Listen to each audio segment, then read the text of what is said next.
আপনারা জানেন যে জামাতকে আওয়ামী লীগ একটা বিশেষ সময়ে একটা বিশেষ উদ্দেশ্যে নিষিদ্ধ করেছিল। সেই নিষেধাজ্ঞা প্রত্যাহারের আবেদন করেছিল জামাত ইসলামী। তারপর আমাদের হোম মিনিস্ট্রি থেকে আবেদনের প্রেক্ষিতে সিদ্ধান্ত এসেছে যে নিষেধাজ্ঞা প্রত্যাহার করা হচ্ছে। আমাদের আইন মন্ত্রণালয়ের কাছে পাঠানো হয়েছে ভেটিংয়ের জন্য। ভেটিং মানে হচ্ছে টেকনিক্যালিটিস দেখা, নিষেধাজ্ঞা প্রত্যাহারের যে কাগজটা আছে সেখানে শব্দ চয়ন ঠিক আছে কিনা, ভাষা চয়ন ঠিক আছে কিনা, আইন অনুযায়ী কিনা। আমাদের আইন মন্ত্রণালয়ের এই ক্ষেত্রে কোনো নীতিগত সিদ্ধান্ত নেয়া বা না নেওয়ার অবকাশ নাই। এখন আপনারা বলতে পারেন যে জামাতের নিষেধাজ্ঞা প্রত্যাহারের ব্যাপারে স্বরাষ্ট্র মন্ত্রণালয় যে সিদ্ধান্ত নিয়েছে ওটার প্রেক্ষাপটটা কি। আপনারা সবাই জানেন যে আমাদের সমাজে কিছু মহল থেকে বহু বছর যাবৎ জামাত ইসলামীকে নিষিদ্ধ করার দাবি উঠত, বহু বছর যাবৎ। আমি ঠিক বেঠিক ওখানে যাচ্ছি না। আওয়ামী লীগ কখনোই এটা করে নাই, কখনোই করে নাই। 15 বছর ক্ষমতা আছে, কখনোই করে নাই। তারপর তারা এমন একটা বিশেষ মুহূর্তে এটা করেছে, যেটা তখন ছাত্র জনতার বিপ্লব চলছিল, গণ অভ্যুত্থান চলছিল। তারা এই ছাত্র জনতার গণ অভ্যুত্থানকে সন্ত্রাসী কর্মকাণ্ড, জামাত, বিএনপি, জঙ্গিদের সন্ত্রাস এইভাবে আখ্যায়িত করে এই আন্দোলনকে নির্মমভাবে দমন করার চেষ্টায় রত ছিল। নির্মমভাবে দমন করার চেষ্টায় রত ছিল, এটা বহু প্রমাণ আপনারা বহুভাবে পেয়েছেন। এবং আমাদের স্বরাষ্ট্র মন্ত্রণালয়ের পক্ষ থেকে পরীক্ষা করে দেখা হয়েছে তারা যে সন্ত্রাসী হিসাবে জামাত, বিএনপি, জঙ্গিকে আখ্যায়িত করেছিল, ওই ন্যারেটিভের পার্ট হিসাবে তারা জামাতকে সন্ত্রাসী সংগঠন হিসাবে হঠাৎ করে ঘোষণা করে একটা প্রজ্ঞাপন জারি করে। আমরা তো আওয়ামী লীগ যে ছাত্র জনতার গণবিপ্লবকে সন্ত্রাসী কর্মকাণ্ড বলতে চেয়েছে, সেই ন্যারেটিভের পার্ট তো আমরা হতে পারি না। আমরা মনে করি আওয়ামী লীগ কোনো নীতিগত অবস্থান থেকে জামাতকে নিষিদ্ধ করে নাই। আওয়ামী লীগ রাজনৈতিক অপকৌশলের জন্য ছাত্র জনতার বিপ্লবকে নির্মমভাবে দমন করার জন্য এই ইস্যুটাকে এইভাবে ব্যবহার করেছিল। আমরা ছাত্র জনতার গণ অভ্যুত্থানে পরাজিত এবং প্রত্যাখ্যাত একটি দলের অন্যায় ন্যারেটিভের পার্ট হতে পারি না। এটাই হচ্ছে আমাদের বক্তব্য। এবং আমাদের স্বরাষ্ট্র মন্ত্রণালয় থেকে তারা পরীক্ষা নিরীক্ষা করে দেখেছে আওয়ামী লীগের পক্ষ থেকে ছাত্র জনতার গণবিপ্লবকে যেভাবে সন্ত্রাসী কর্মকাণ্ড আখ্যায়িত করা হয়েছিল, জঙ্গি কর্মকাণ্ড আখ্যায়িত করা ছিল, এটার পার্ট হিসাবে জামাতকে নিষিদ্ধ করা হয়েছিল। এই ন্যারেটিভটা সত্যি না, সেটা ছাত্র জনতার বিপ্লব ছিল।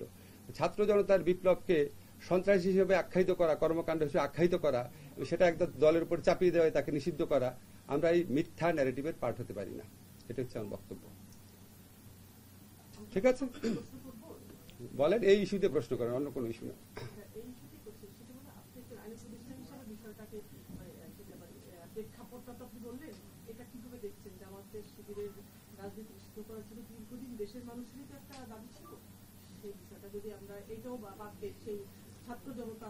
দেশের কোন মানুষের দাবি ছিল?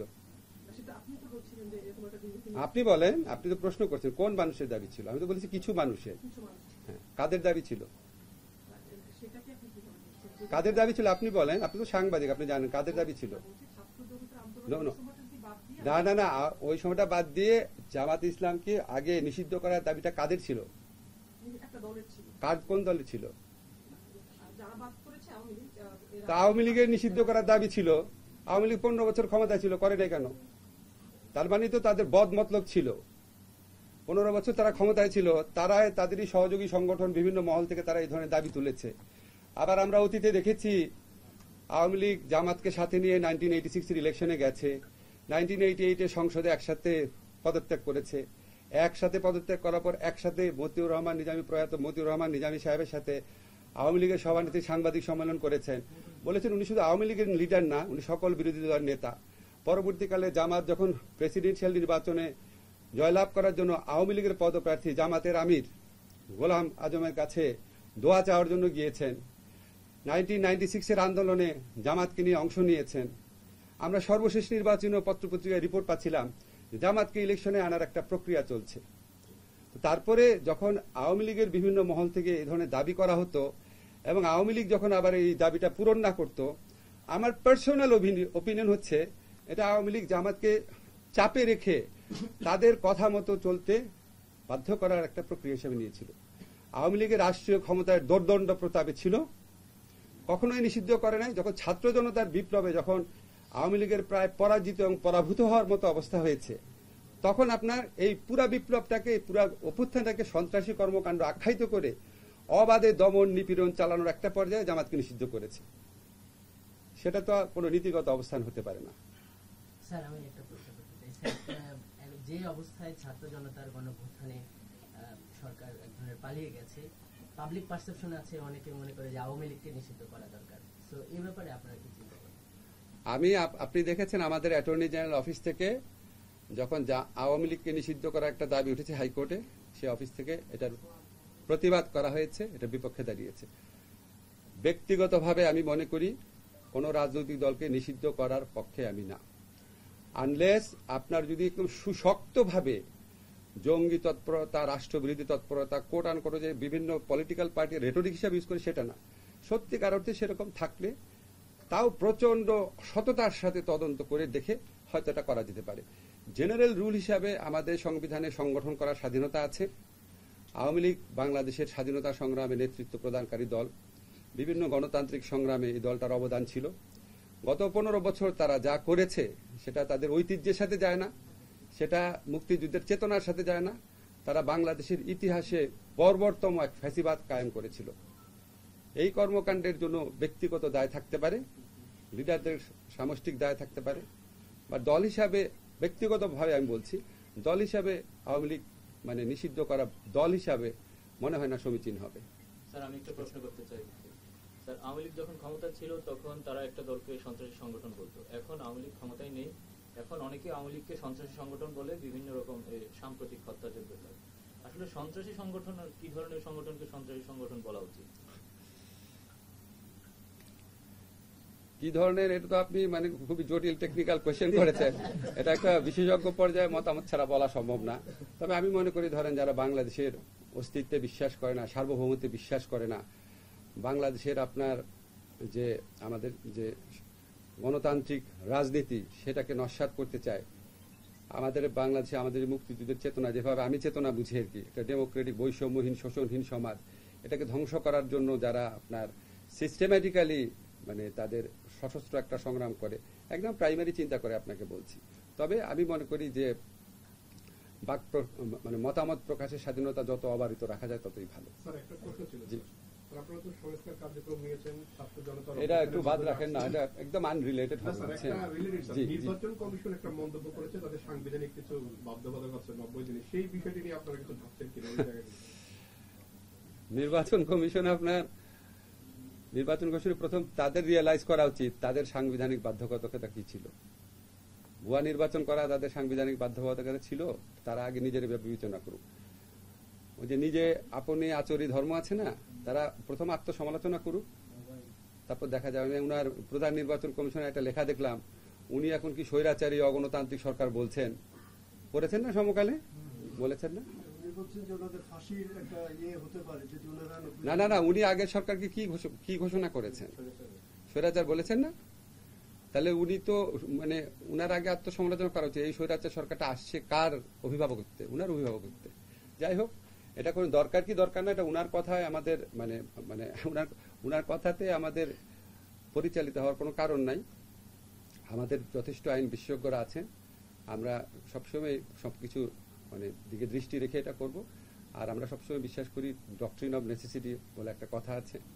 তারপর আপনার আমাদের সংবিধান পরিবর্তনগুলো কিভাবে হয়েছে সেটা নিয়েও কোর্টে মামলা আছে, এখন এই বিষয়ে মতামত করার উপযুক্ত। স্যার, আরেকটা প্রশ্ন নেবেন। বিভিন্ন আদালতে স্যার আমরা দেখছি যে ডক্টর দীপুমনি সহ যে ওঠানোর সময় হামলার ঘটনা ঘটছে, তো এই বিষয়টা আপনি কিভাবে দেখেন? যদি অন্যায় হয় এটা কার ব্যর্থতা? আচ্ছা, গুড, ঠিক আছে, আমি দুটা নিয়ে কথা বলবো। প্রথম বলি, আদালত চত্বরে যে হামলা হচ্ছে এটা কোনো অবস্থাতেই গ্রহণযোগ্য না। আপনাদের কি মনে আছে আপনাদের একজন অগ্রজ সাংবাদিক মাহমুদুর রহমান সাহেব, উনাকে আদালতে কি নির্মম ভাবে রক্তাক্ত করা হয়েছিল? তখন আপনারা সবাই কি প্রশংসা করেছিলেন? আপনাদের টিভিতে কি এই নিউজটা দেখাতে পেরেছিলেন?